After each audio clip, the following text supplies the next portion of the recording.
Үйдүн Ысык Ата районундагы айлама жолдо жол кырсыгы катталып, анын кесепетинен бир адам каза болду. Кырсык 27 апрелде саат 16:50 чамасында катталган. Кемен районунун 1989 туулган тургуну Opel Zafira кызматтык унаасы менен чыгыштан батышты көздөй бара жатып, алдындагы КамАЗды артынан сүзүп алган. Кырсыктын кесепетинен Opel Zafira унаасынын айдоочусу кырсык болгон жерден көз жумган. Ошол эле жеңил унаанын эки жүргүнчүсү 1976 жана 1977 жылы туулган жарандар жаракат алып Кант шаардык ооруканасына жеткирилген. Каза болгон адам ЛТР мамлекеттик компаниясынын кызматкери болгон.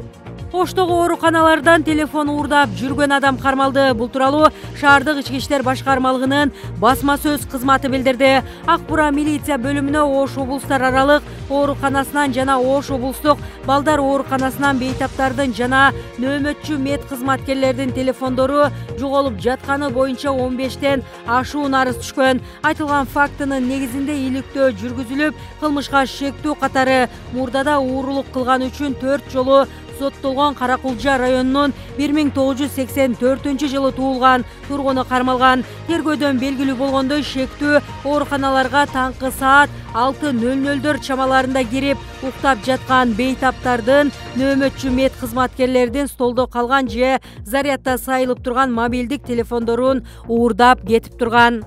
Бишкек шаарындагы 1-май райондук соту 28 апрелде Next TV телеканалынын директору Таалай Дүйшөнбиевдин бөгөт чарасын карап, 3-июнга чейин абакта калтырды. Анын тергөө абагындагы мөөнөтүн узартуу тууралуу сотко Улуттук коопсуздук комитетинин тергөөчүсү өтүнүч келтирген. Сот жараянда атайын кызматтын өкүлү тергөө иштери улантылып, анын алкагында аталган телеканалдын кызматкерлерин дагы суракка чакырылаарын айткан. Судья Таалай Дүйшөнбиевдин адвокаты Тимур Султановдун камакта алуу менен байланышпаган бөгөт чарасын тандоо тууралуу өтүнүчүн канааттандырган жок. Өткөн айдын башында аталган медиага карата жазык кодексинин рассалык, этностук, улуттук, диний жана региондор аралык кастыктык козутуу деген 330-беренесинин негизинде иш козгогон. Телеканалдын кеңсесине кирип чыгууга тыюу салган. Прокуратуранын сотко кайрылышына Next TV'нын социалдык тармактагы баракчаларына жарыяланган Казакстандын Улуттук коопсуздук комитетинин мурдагы башчысы Альнур Мусаевдин билдирүүсү тууралуу кабар негиз болгон деп көрсөтүлгөн. Мындан көп өтпөй 5 мартта телеканалдын директору Таалай Дүйшөнбиев 2 айга камакка алынган.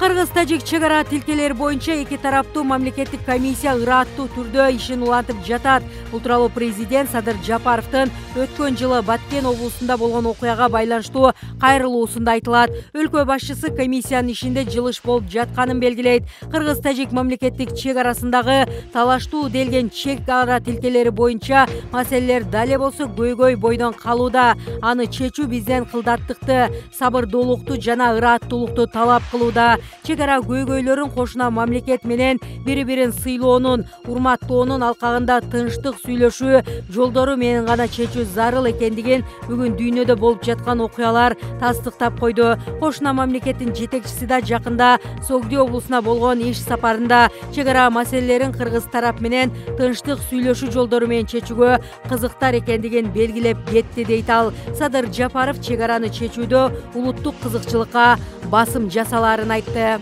Өзбекстандын тышкы иштер министри Абдулазиз Камилов кызматтан кетти. Өзбек президентинин басма сөз катчысы Шерзот Асадов бул чечим анын башка жумушка которулушуна байланыштуу экенин айтты.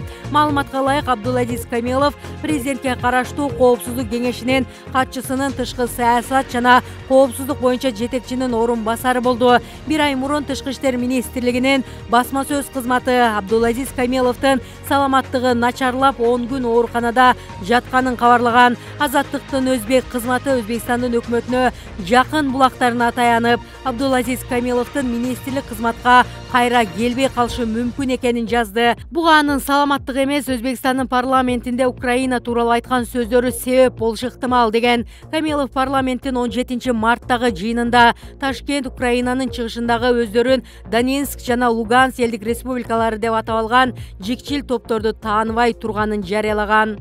Индия Орусияга каршы санкция киргизүүдөн баш тартып, АКШны таң калтырды. Бул тууралуу Asia Times басылмасына шилтеме берип, РИА Новости жазды. Украинадагы окуяларга баа берүүдө Вашингтон менен Нью-Делинин ортосундагы пикир келишпестик Орусия, Индия жана Кытайдын жакындашып жатканынан кабар берет. АКШнын санкцияларын колдоонун ордуна Индия Орусия менен рубль жана рупий түрүндө соода кылуу чечимин кабыл алып, жаңы инвестициялык механизмдер боюнча план иштеп чыкты деп айтылат макалада. Автор Украина кризиси Индияга Америка менен достук жарылып кетчү бомбадай эле кооптуу экенин көрсөтүп койгонун кошумчалады.